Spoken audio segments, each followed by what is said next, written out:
अस्सलाम वालेकुम, मैं जमील फारूकी हूँ। आप मेरा ऑफिशियल यूट्यूब चैनल देख रहे हैं। आज जनवरी 2025 की 29 तारीख है, बुध का दिन है, जिस वक्त वीडियो रिकॉर्ड हो रही है पाकिस्तानी वक्त के मुताबिक दोपहर के 1:30 बज चुके हैं। और मेरी अंडरस्टैंडिंग में, मेरी नज़र में अब तक की सबसे बड़ी डेवलपमेंट, सबसे बड़ी ब्रेकिंग न्यूज़, सबसे बड़ी खबर रियासत है मुत्तहिदा अमेरिका यानी यूनाइटेड स्टेट्स ऑफ अमेरिका से आ रही है, जहाँ पर ट्रंप इंतज़ामिया के इंतहाई अहम कारकुन और पटवारियों के डरावने ख्वाब रिचर्ड ग्रैनल ने मैंडेट चोरी करके इक़्तिदार में आने वाली फॉर्म 47 की जाली सरकार के ओहदेदारों, वज़रा और पटवारियों पर ना चाहते हुए भी बहुत सारी बिजलियां गिरा दी हैं। और वो पटवारी जो मिठाइयां बांटते फिर रहे थे, अब दुहाइयां देते फिर रहे हैं। असल में कहानी हुई क्या है, रिचर्ड ग्रैनल ने ऐसा क्या कर दिया है कि आग यहां तक लगी है और इन्हें तत्ते तवे पर बिठा दिया गया है। उसकी तफसीलात क्या है, वो तफसीलात मैंने शेयर करनी है। इसके अलावा एक मुलाकात पहले हुई थी मुबैना तौर के ऊपर, एक और बड़ी मुलाकात के इस वक्त चर्चे हैं। ये मुलाकात किसके और किसके दरमियान हुई है, असल में कहानी है क्या, क्या आने वाले दिनों में भी कोई बड़ी मुलाकात हो सकती है, उसकी तफसीलात क्या है, वो तफसीलात भी मैं शेयर करूंगा। जिस तरह इमरान खान साहब को हाल ही में 190 मिलियन पाउंड केस में एक अजीब सी लायानी किस्म की सजा सुना दी गई। अब हकायक, हालात और वाकयात ये बताते हैं कि वो गलत थी और इस हालिया सरकार यानी जाली सरकार के खिलाफ भी एक बड़ा स्कैंडल आने जा रहा है, जिसके ऊपर इन्हें भी सजा हो सकती है। स्कैंडल किस नौयत का हो सकता है, किस तरह की सजा हो सकती है, आने वाले चंद दिन में इसकी डिटेल सामने आ जाएंगी। कुछ तफसीलात मैं शेयर करूंगा। गुजारिश है कि वीडियो को शुरू से आखिर तक देखना है। एक और गुजारिश, अगर आपने चैनल नहीं किया अभी तक सब्सक्राइब जरूर सब्सक्राइब कर लीजिएगा। बेल आइकन यानी घंटा या घंटी अपने अंगूठे उंगली या साथ रखे डंडे से दबा सकते हैं। इसके अलावा व्हाट्सएप चैनल का लिंक हर वीडियो की डिस्क्रिप्शन के अंदर मौजूद होता है, जाकर उसको क्लिक करके ज्वाइन कर लेंगे तो आपका और हमारा राब्ता बेहतरीन तरीके से हो सकता है।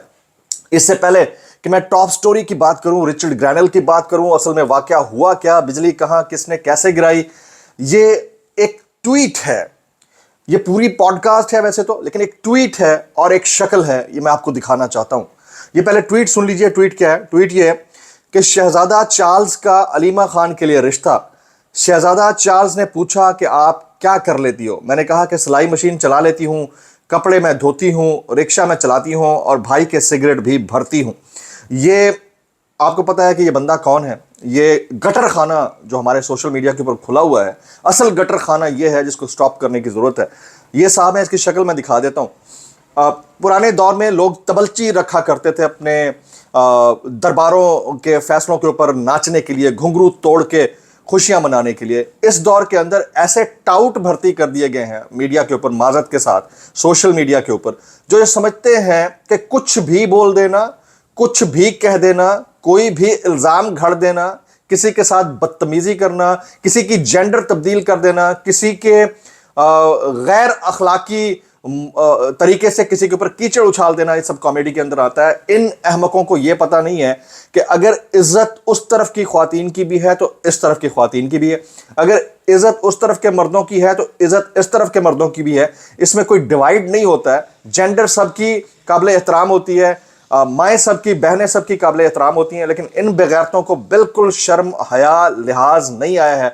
ऐसा लगता है कि जैसे मुझे तो नहीं पता कि इसकी डिटेल्स क्या होंगी, ऐसा लगता है जैसे इन लोगों का काम ही यही है, इनको इसी काम पे लगा दिया गया कि आपने ये करना है। मैं तो उस बंदे का नाम भी नहीं लेना चाहता था, मुझ पर जितना कीचड़ उछाला और बहुत सारे लोगों के ऊपर, बहुत सारे सहाफ़ियों को, और भाई इनका काम जो था ये कॉमेडी करना था। मैं एक पॉइंट ऑफ टाइम के ऊपर, जब ये एक प्राइवेट चैनल के ऊपर एक अपना शो करते थे, उस वक्त मैं इनको देखा भी करता था, लेकिन जिन हालात में इन्होंने पहुंचा दिया है हमारे कॉमेडी के मयार को, मेरे ख्याल में उसके ऊपर इन्ना लिल्लाहि व इन्ना इलैहि राजिऊन पढ़ लेना चाहिए, क्योंकि जिनसे ये जुड़ गए हैं उसके बाद कोई अच्छाई की तवक्को आप रख नहीं सकते।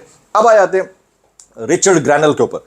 रिचर्ड ग्रैनल, आपको पता है कि ये अमरीकी ओहदेदार हैं। हाल ही में ट्रंप ने इनके साथ बैठकर एक प्रेस कॉन्फ्रेंस भी की है। टैमी ब्रूस के ट्वीट्स के ऊपर कोई ट्वीट करके जवाब देते रहे।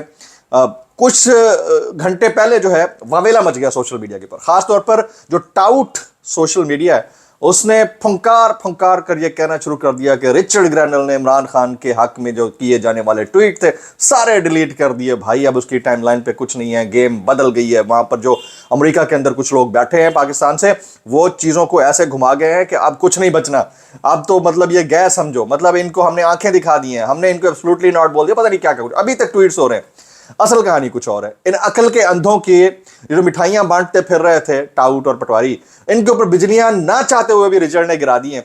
मैं उनकी टाइमलाइन के ऊपर गया, तो मैंने देखा कि इन्होंने कैपिंग की हुई है। کہ آفٹر ایوری 45 ڈیز جو پچھلے 45 ڈیز کا ڈیٹا ہے وہ ڈیلیٹ ہو جائے گا, ٹائم لائن کے اوپر نہیں رہے گا. انہوں نے کیپنگ کی ہوئی ہے, یہ آپشن ہوتا ہے آپ اور ہم کر سکتے ہیں, لیکن کسی کو سمجھ نہیں آیا. جب کسی کو سمجھ نہیں آیا انہوں نے واویلا مچایا, انگریزی اردو میں ان کو ٹیگ کر کر کے بات کرتے ہیں. تو رائن گرم ہے, یہ ایک صحافی ہیں امریکی, انہوں نے آپ کو یاد ہوگا کہ ڈیپ سائٹ کے اوپر جو ہے ڈراپ سائٹ کے اوپر ایک آرٹیکل بھی لکھا تھا 26 نومبر کے حوالے سے. وہ کہتے ہیں کہ رچرڈ گرینل نے اپنا اکاؤنٹ اس طرح سیٹ کیا ہوا ہے کہ تمام ٹویٹس 45 دن کے بعد خود بخود ڈیلیٹ ہو جاتے ہیں. امریکی صحافی رائن گرم کا رچرڈ گرینل کے اکاؤنٹ سے عمران خان کے بارے ٹویٹ ڈیلیٹ ہونے پر پاکستان میں جاری قیاس آرائیوں پر رد عمل. اب آپ دیکھیے کہ اگر میں نے کیپنگ کر رکھی ہے, اور میں کر سکتا ہوں, اگر میں چاہوں تو کر سکتا ہوں, سیٹنگ کے اندر جا کر آپ کر سکتے ہیں کہ آفٹر ایوری 28 ڈیز ہوں, 30 ڈیز ہوں, یا 45 ڈیز ہوں, یا 90 ڈیز ہوں, یہ آپ پہ ڈیپینڈ کرتا ہے. جب آپ یہ کر لیتے ہیں تو آپ کی ٹائم لائن کلیئر ہو جاتی ہے اور آپ کا ڈیٹا نیکسٹ ہو جاتا ہے, نیکسٹ 45 ڈیز کے لیے سیکیور ہو جاتا ہے. یہ ٹویٹر نے آپشن دیا جب سے ایلان مسک نے اس کو سنبھالا ہے, لیکن یہ کسی کو سمجھ نہیں آئی. تو انہوں نے جب ان کی عقل پہ ان کی مت ماری گئی نا, کرنے والی سرکار کی مت مار گئی, ان کے ٹاؤٹوں کی مت ماری گئی, تو ادھر سے انہوں نے کام ڈال دیا اور اب یہ تفصیلات آنا شروع ہو گئی ہیں. اچھا, جب انہوں نے پوزیشنز اب اپنی اٹین کر لی ہیں ان تمام بڑے لوگوں نے ٹرمپ انتظامیہ کے, تو ان کو اب ٹویٹس کی ضرورت نہیں ہے, ڈپلومیٹک چینلز کے ذریعے بس ایک میسج ڈیلیور کرنے کی ضرورت ہے جو آلریڈی ہو چکا ہے. اسی کے نتائج ہیں کہ اب ملاقاتیں ہو رہی ہیں. ایک اور ملاقات کے چرچے جناب, ایک تو بیرسٹر گور صاحب سے ایک بڑی مبینہ ملاقات کی باتیں ہو رہی تھیں, جس کے بعد بیرسٹر گور نے اس کی کنفرمیشن دی کہ ان کی جو ہے ایک اہم ملاقات ہوئی ہے. تو حال ہی میں ایک اور چرچا شروع ہو گیا کہ ایک اور ملاقات ہوئی ہے جس میں کچھ لوگ بیٹھے ہوئے تھے اور کچھ ڈیسائیڈ ہوا ہے, اور شاید کچھ ایسا ہوا ہے جس کی وجہ سے پی ٹی آئی حکومتی مذاکراتی ٹیم کے ساتھ مذاکرات کے عمل کے چوتھے دور میں نہیں بیٹھی ہے. تو کچھ لوگ اس کی کنفرمیشن کرنا شروع کر دیا, کچھ لوگوں نے, کچھ کہہ رہے ہیں کہ ابھی ایک اور ملاقات فیبروری کے پہلے ویک کے اندر متوقع ہے. میں ابھی تھوڑی دیر پہلے جو ہے وہ ٹویٹ دیکھ رہا تھا, بہت سارے ہمارے دوست ہیں اس کے اوپر کامنٹ کر رہے تھے. تو یہ منصور علی خان نے اپنے ایک کلپ کے اندر بھی اس چیز کو کنفرم کیا ہے. ہمارے دوست ہیں وہ کہتے ہیں کہ 21 یا 20 جنوری کو بیرسٹر گور کی ایک اور ملاقات ہوئی ہے, بڑی ملاقات ہوئی ہے. فوج سے ایک اعلیٰ شخصیت, ایک انٹیلیجنس آفیسر اور ایک وفاقی وزیر شریک تھے. یہ کوٹ اینڈ کوٹ انہی کے جملے مختلف جگہوں پر یہ شیئر کیا جا رہا ہے. عمران خان کے کیسز پر بات ہوئی, جنوری کے آخری ہفتے یا فروری میں ایک اور بھی ملاقات متوقع ہے. یہ بات کی ہے بیرسٹر گوہر کی ملاقات سے متعلق کس نے, منصور علی خان نے. تو یہ چیز تھی, میں آپ کے ساتھ شیئر کرنا چاہتا تھا. اب آ جاتے ہیں اس ملاقات کا کوئی آؤٹ کم ہے. مجھے ایسا لگتا ہے کہ آؤٹ کم ہی ہے جس کی وجہ سے اب جو ہے مذاکرات کے دور میں نہ بیٹھنے کا اور سڑکوں پر آنے کا کہا گیا. مجھے پھر وہی نا ون ون فارمولا ون ہوتا ہوا دکھائی دیتا ہے. میں تو اپنی اس بات کے اوپر مجھے ایسا لگتا ہے کہ اب تھوڑا سا جو لنگر آن ہوئی ہیں چیزیں, اس کے پیچھے یہی ہے کہ وہ بھی وکٹری بنا کے آتے ہوئے دکھائی دیں اور یہ بھی چپ کر کے بیٹھے ہوئے دکھائی دیں کہ ہم پہ کوئی پریشر نہیں ہے, اور بیچ میں سرکار سینڈوچ ہو جائے گی. مجھے ایسا لگتا ہے حکومت کے خلاف, یعنی اس مینڈیٹ چوری کر کے اقتدار میں آنے والی فارم 47 کی جعلی سرکار کے خلاف ایک اور سکینڈل آنے لگا ہے. سکینڈلز ہر دور میں آتے رہتے ہیں, لیکن ایک اور سکینڈل آنے لگا ہے, اور یہ سکینڈل جو ہوگا یہ خرید و فروخت سے متعلق ہوگا کسی طرح کی. جس طرح خان صاحب کے اوپر تو ایویں بنا دیا نا 190 ملین پاؤنڈ کیس کا, تو یہ خرید و فروخت سے متعلق ہوگا. کس چیز کی خرید و فروخت ہوگی ابھی ڈیٹیلز میں نہیں شیئر کر رہا, لیکن کچھ بڑی سیل اینڈ پرچیز ہوگی جس میں ان کی اپنی کمپنیاں انوالو ہوں گے, اپنے ویسٹڈ انٹرسٹ انوالو ہوں گے. وہ کیا ویسٹڈ انٹرسٹ ہوں گے, وہ کس طرح کی کمپنیاں ہوں گی, یہ آنے والے چند دن میں کھلے گا, لیکن کوئی بڑا سکینڈل آنے لگا ہے. اب آگے چلتے ہیں, کچھ مزید خبریں شامل کرتے ہیں. اسلام آباد ہائی کورٹ کے جسٹس راجہ انعام امین منہاس نے عمران خان اور بشرا بی بی کی بینچ پر اعتراض اور توشہ خانہ 2 کیس میں بریت کی درخواستیں دوسرے بینچ کو فوری منتقل کرنے کی درخواست جو ہے وہ مسترد کر دیا. اس طرح مسترد کر دیا. اب آپ اندازہ کیجئے کہ وہ ڈٹ گئے ہیں کہ نہیں یہ کیس میں ہی سن سا. اب کیا یہ اجازت دیتا ہے کانسٹیٹیوشن کے جو اتنے لو ٹیئر پہ ابھی ریسنٹلی اپوائنٹ ہونے والے جج ہیں وہ اس طرح کا کام کر سکتے ہیں؟ آئی ڈونٹ نو, لیکن بہرحال وہ اس کے اوپر مصر ہے کہ وہی سنیں گے. اس کے علاوہ عمران خان اور بشرا بی بی کے خلاف 190 ملین پاؤنڈ اپیلوں پر اعتراض عائد کر دیا گیا ہے. رجسٹرار آفس نے اعتراض عائد کر کے اپیلیں واپس کر دیں. رجسٹرار آفس کا اعتراض دور کر کے اپیلیں دوبارہ دائر کرنے کی ہدایت کی گئی ہے. کچھ وائرل ٹویٹس شامل کرنے سے پہلے میں حامد میر صاحب کا ایک سٹیٹمنٹ شیئر کرتا ہوں. انہوں نے کل جنید اکبر صاحب کا ایک انٹرویو کیا.